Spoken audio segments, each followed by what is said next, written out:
ট্যাংরা মৃত্যু রহস্য কোনো বলিউডি থ্রিলারের থেকে কম কিছু না। খুন এবং আত্মহত্যার চেষ্টা দুটোই যে বেশ পরিকল্পনা করেই হয়েছিল তাও স্পষ্ট।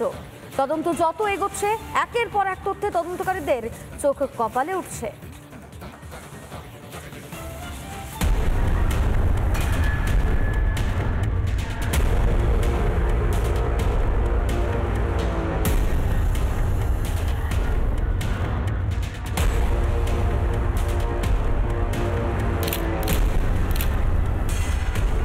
তিনটে মৃত্যু, তিনটেই খুন, অথচ আত্মহত্যার ছদ্ম আড়াল তৈরির মরিয়া চেষ্টা।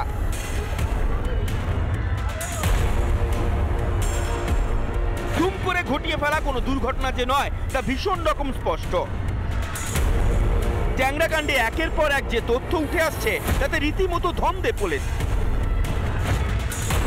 বেল্লায় দেবাড়ি মোড়া সিসি ক্যামেরায়, অথচ ফুটেজ পাওয়ার কোনো সম্ভাবনা নেই, কারণ 16 তারিখ থেকেই সব ক্যামেরা বন্ধ। পিএম রিপোর্ট অনুযায়ী কিশোরীর মৃত্যু হয়েছে শ্বাসরোধ করে। দুই মহিলাকে খুন করা হয়েছে, হাতের কবজি কেটে এবং গলা কেটে খুন করা হয়েছে। খতিয়ে দেখতে এসেছেন এনআরএস হসপিটালের ফরেন্সিক মেডিসিন ডিপার্টমেন্টের চিকিৎসকরা। পুলিশ বলছে দেহ ছড়িয়ে একটি তলার 3 ঘর জুড়ে, এদিকে রক্তের দাগ কয়েক তলা জুড়ে।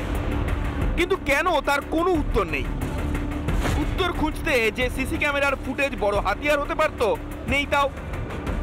ভরসা বলতে একমাত্র প্রণয় প্রসূনের বয়ান, অথচ সেখানেও বিস্তর অসঙ্গতি বলেই সূত্রের খবর। দফায় দফায় দেবাড়িতে ঘুরে গেছে ফরেন্সিক দল, কিন্তু এখনো বহু প্রশ্ন।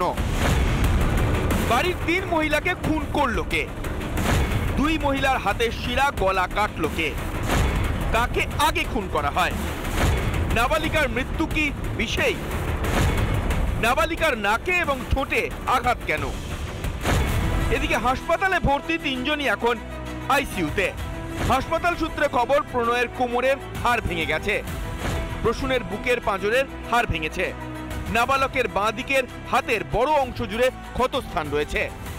ইতিমধ্যেই ডান হাতের ভেঙে যাওয়া হাড়ের অস্ত্রোপচার হয়েছে, ট্রমা এখনো কাটেনি। তদন্তকারীরাও অপেক্ষা করছেন 3 জনের সুস্থ হওয়ার। তদন্তের মিসিং লিঙ্ক খুঁজে বের করতে ভীষণ জরুরি এই 3 জনের বয়ান। রিপাবলিক বাংলা। নানা ধরনের কন্টেন্ট দেখার জন্য লাইক করুন, শেয়ার করুন আমাদের ফেসবুক পেজ, সাবস্ক্রাইব করুন আমাদের ইউটিউব চ্যানেল। পাশাপাশি অন্যান্য ব্রেকিং নিউজের জন্য অবশ্যই চোখ রাখুন রিপাবলিক বাংলায়।